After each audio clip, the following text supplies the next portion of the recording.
एक अन्य मित्र ने पूछा है, शांति और एकांत में क्या अंतर है? What is difference between peace and aloneness? अशांति को समझ लो, तुम्हारी चेतना में जब स्ट्रेस है, तनाव है, क्षोभ है, टर्बुलेंस है, जैसे समंदर है, लहरें ही लहरें, ऊंची ऊंची तरंगे हैं, ज्वार भाटा उठ रहे हैं।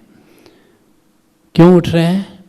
जैसे हवाएं समंदर को में लहरें उठाती हैं, ऐसे ही संसार की हवाएं हमारे मन में तरंगे उठाती हैं, हमारी चेतना में तरंगे उठाती हैं। हमारी चेतना क्षोभ से भर जाती है, टर्बुलेंस से भर जाती है। उस स्थिति का नाम अशांति है।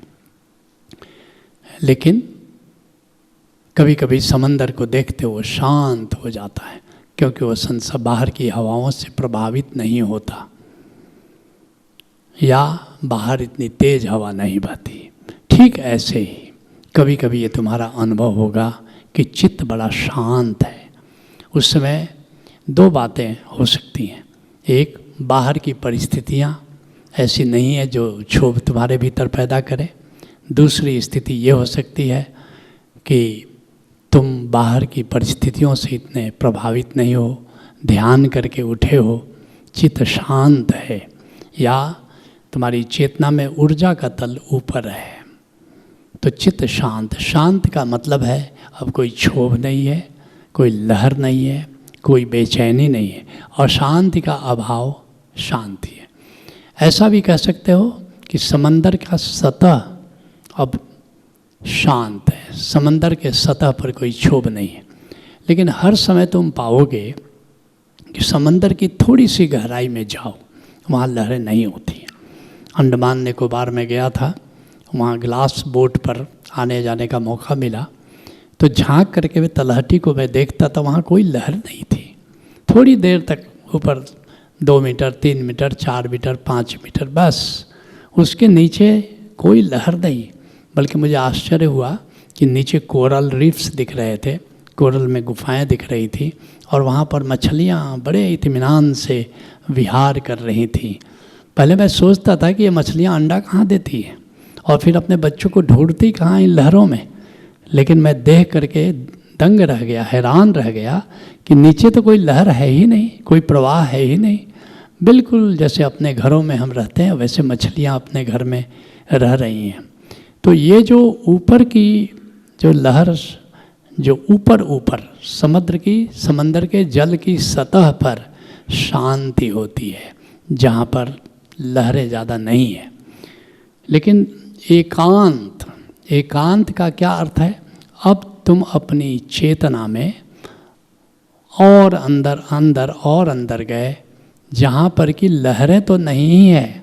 जैसे समंदर में तुम केवल नाव पर जब तक चल रहे हो तब शांत हो गए, या थोड़ी सी डुबकी लगाया तुमने तो वहाँ पर जाकर देखा कोई लहरें नहीं है।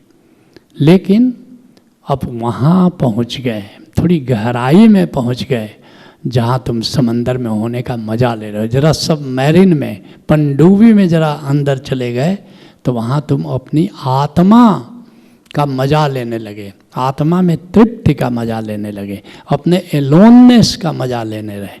तुम वहाँ पहुँच गए जहाँ अब दूसरा नहीं बचा, न दूसरे का एहसास बचा। उस स्थिति का नाम एकांत है, जहाँ तृप्ति है, जहाँ कोई लहर नहीं है। बिल्कुल तुम अपने एकांत में होने का मज़ा लेने लगे, अपने होने का, अपने बीइंग का मज़ा लेने लगे। जब तुम बाहर से कट गए तो शांति, लेकिन जब अपने अंदर प्रवेश कर गए उस स्थिति का नाम एकांत है। तुम ऐसा कह सकते हो कि तुम नाव में पानी में नाव पर हो, कोई लहर नहीं चल रही है और वहाँ पर तुम शांति का अनुभव कर रहे हो। लेकिन उस पानी में तुमने डुबकी लगा लिया जहाँ कोई लहर की अब संभावना भी नहीं है। जहाँ शांति का मतलब है कि अभी लहर तो नहीं है मगर लहर की संभावना है। लेकिन एकांत का मतलब है आत्मा की उन गहराइयों में तुम चले गए जहाँ लहर की संभावना भी नहीं है। उस स्थिति का नाम एकांत है। शांति मात्र शांति का अभाव है। एकांत जहाँ अशांति पहुँचने की संभावना भी समाप्त हो जाती है, उस स्थिति का नाम एकांत है। Let's acknowledge.